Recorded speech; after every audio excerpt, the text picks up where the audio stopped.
Dans un petit village d'Afrique de l'Ouest, à la lisière de vastes savanes dorées, vivait Kofi, un homme humble mais résilient. Orphelin dès son plus jeune âge, Kofi avait grandi dans une pauvreté accablante. Chaque matin, il parcourait des kilomètres, sous le soleil brûlant, pour vendre des calebasses d'eau au marché, son seul moyen de subsistance. Malgré les défis, son cœur restait pur, et il partageait toujours ce qu'il avait avec ceux qui en avaient besoin, même si c'était peu. N'oubliez pas de vous abonner à notre chaîne Les Histoires Fascinantes, de liker et de partager cette vidéo pour plus d'histoires inspirantes. De l'autre côté de la région, dans une ville moderne et effervescente, vivait Alassane, un milliardaire au succès fulgurant. Alassane avait bâti un empire dans l'agriculture et l'exportation de cacao, mais il n'avait jamais oublié ses racines modestes. Il avait grandi dans un village similaire à celui de Kofi et connaissait bien les douleurs de la pauvreté. Cependant, son succès l'avait éloigné des réalités des petites communautés rurales. Un jour, après une réunion d'affaires dans une région proche, Alassane décida de prendre un détour par les villages environnants pour se ressourcer. En traversant les sentiers poussiéreux dans son véhicule tout-terrain, il remarqua une scène qui le marqua profondément. Sous un arbre majestueux, Kofi partageait un maigre repas avec deux enfants déguenillés, un sourire bienveillant illuminant son visage malgré la misère qui l'entourait. Intrigué, Alassane arrêta son véhicule et s'approcha. « Bonjour mon frère » dit-il, son costume immaculé contrastant avec la simplicité de Kofi. Ce dernier leva les yeux, surpris par la présence de cet homme visiblement riche. Après un échange chaleureux, Alassane apprit que Kofi avait sacrifié ses rêves pour s'occuper de sa jeune sœur, gravement malade. Touché par cette histoire, Alassane décida d'en savoir plus. Il demanda « Pourquoi continues-tu à aider les autres alors que tu n'as presque rien ?» Kofi répondit avec un sourire humble. « Parce que la vie ne se mesure pas à ce qu'on possède, mais à ce qu'on peut offrir. » Ces mots frappèrent Alassane comme une révélation. Il réalisa que son succès matériel n'avait jamais comblé le vide dans son âme. Kofi, avec si peu, semblait être plus riche que lui en sagesse et en humanité. Le lendemain, Alassane retourna au village avec des provisions des médicaments pour la sœur de Kofi et une proposition qui changea tout. Il annonça qu'il voulait embaucher Kofi comme superviseur d'un projet agricole qu'il souhaitait lancer dans la région. « Avec ton honnêteté et ton courage, je sais que tu es la personne idéale pour cela », déclara Alassane. Kofi, d'abord méfiant, finit par accepter après avoir consulté les anciens du village. Il ne savait pas que cet emploi était bien plus qu'un simple travail. Alassane avait l'intention de transformer le village en un modèle de développement durable offrant des emplois, des écoles et des infrastructures pour tous. Sous la supervision de Kofi, le projet agricole prospéra. Des champs de manioc, de maïs et de cacao furent plantés, attirant l'attention des villages environnants. Alassane investit également dans l'éducation, construisant une école où la sœur de Kofi put enfin étudier. Au fil des mois, la vie de Kofi changea radicalement. Il apprit à gérer des équipes, à négocier avec des fournisseurs et à planifier des récoltes. Son humilité et son dévouement inspirèrent tous ceux qui travaillaient avec lui. Pourtant, il resta fidèle à lui-même, vivant simplement et partageant toujours avec les autres. Lors d'une cérémonie pour célébrer le succès du projet, Alassane fit un discours émouvant.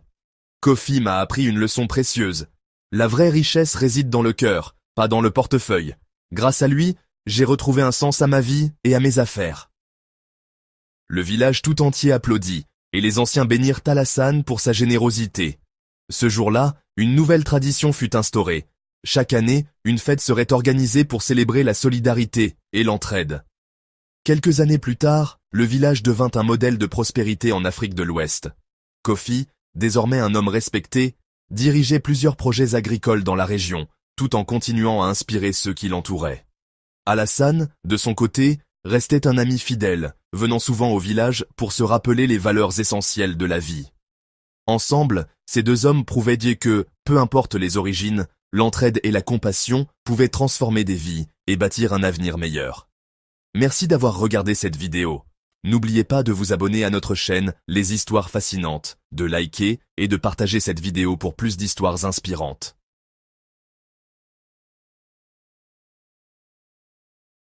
La richesse du cœur dépasse celle du portefeuille. Introduction, les deux visages de la richesse.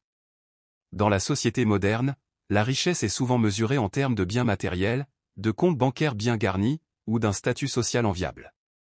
Pourtant, ce récit entre Kofi, un homme pauvre mais généreux, et Alassane, un milliardaire philanthrope, illustre une vérité fondamentale: la vraie richesse ne se trouve pas dans ce que l'on possède, mais dans ce que l'on donne et dans l'impact que l'on a sur les autres. À travers leurs interactions, une leçon de morale puissante émerge: les valeurs humaines, la compassion, l'humilité, et la solidarité ont le pouvoir de transformer des vies et de bâtir des ponts entre les mondes les plus opposés. 1. La générosité au-delà de la pauvreté. Le récit commence par la vie modeste de Kofi, un homme qui, bien qu'il n'ait presque rien, partage volontiers le peu qu'il possède avec ceux qui en ont encore moins.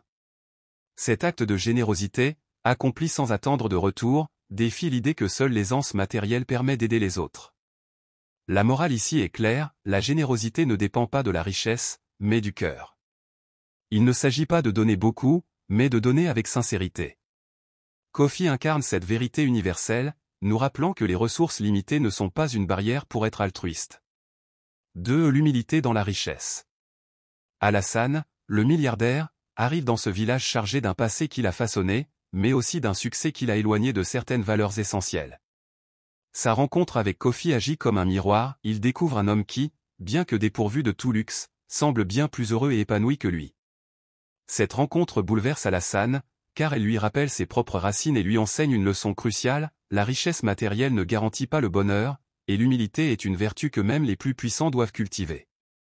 Le milliardaire comprend que revenir à ses valeurs fondamentales est la clé pour trouver un sens plus profond à sa réussite. 3. La solidarité comme moteur de changement. Lorsqu'Alassane décide d'aider Kofi et son village, ce n'est pas un simple acte de charité. Il ne se contente pas de distribuer de l'argent ou des biens matériels, il investit dans l'avenir de la communauté. Ce choix montre qu'une aide durable réside dans l'autonomisation, et non dans l'assistance ponctuelle. La morale ici est que la vraie aide consiste à donner aux autres les moyens de se relever par eux-mêmes. En construisant une école, en lançant un projet agricole, et en impliquant Kofi comme superviseur, Alassane ne change pas seulement une vie, mais en impacte des centaines. 4. L'importance de la gratitude et de l'éducation. Amina, la jeune sœur de Kofi, symbolise l'avenir. Grâce à l'intervention d'Alassane, elle a accès à une éducation, un droit fondamental souvent négligé dans les zones rurales. Sa transformation illustre une autre leçon morale importante: l'éducation est le plus grand égalisateur social. En aidant une enfant comme Amina, Alassane et Kofi plantent les graines d'un avenir meilleur pour toute la communauté. Cela montre que de petits gestes, comme donner accès à des cahiers, des médicaments ou un environnement d'apprentissage, peuvent avoir des impacts durables. 5. La richesse du cœur.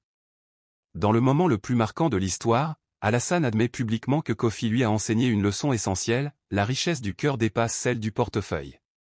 En voyant Kofi partager ce qu'il n'a pas, travailler sans relâche pour le bien-être de sa sœur, et diriger un projet communautaire avec humilité, Alassane comprend que sa propre réussite n'a de valeur que si elle est partagée.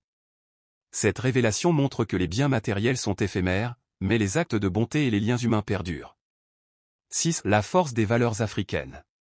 Le récit met également en lumière une leçon culturelle importante: les valeurs communautaires africaines, comme le respect des anciens, la solidarité, et le partage, sont des piliers essentiels pour un développement harmonieux.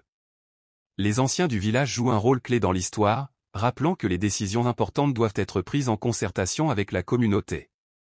En impliquant les anciens, Alassane montre son respect pour ces traditions et prouve que le progrès peut être réalisé sans sacrifier l'identité culturelle. 7. Une leçon pour tous. Cette histoire enseigne que, quelle que soit notre situation dans la vie, nous avons tous quelque chose à offrir. Les riches doivent apprendre à partager leur succès pour un impact collectif, tandis que ceux qui ont peu peuvent offrir leur temps, leur amour, ou leur sagesse. La morale universelle est la suivante. Être riche ne signifie rien si l'on n'est pas généreux. Être pauvre n'empêche pas d'être une source d'inspiration pour les autres. La vraie richesse se trouve dans les relations humaines, dans les valeurs que l'on cultive, et dans les actions que l'on entreprend pour rendre le monde meilleur. Conclusion, le pouvoir de la transformation mutuelle. À travers ce récit, Kofi et Alassane illustrent que les différences de statut ou de richesse peuvent être surmontées grâce à l'empathie et à la collaboration. Le milliardaire apprend de l'humilité et de la sagesse de Kofi, tandis que Kofi profite des ressources et des opportunités offertes par Alassane. En fin de compte, cette histoire n'est pas seulement celle d'un homme riche aidant un homme pauvre, mais celle de deux individus qui s'élèvent mutuellement. Elle nous rappelle que la vraie grandeur ne réside pas dans ce que l'on possède, mais dans ce que l'on donne pour changer les vies autour de soi. Ce récit devient alors une ode à la compassion, à la solidarité, et à la capacité humaine de transformer les défis en opportunités, dans un esprit de partage et de respect mutuel.